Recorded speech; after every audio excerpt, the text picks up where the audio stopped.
Hola a todos.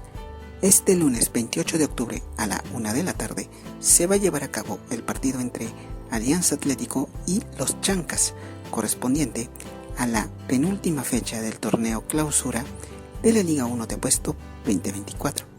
El escenario será en el Estadio Campeones del 36, ubicado en Sullana, Piura.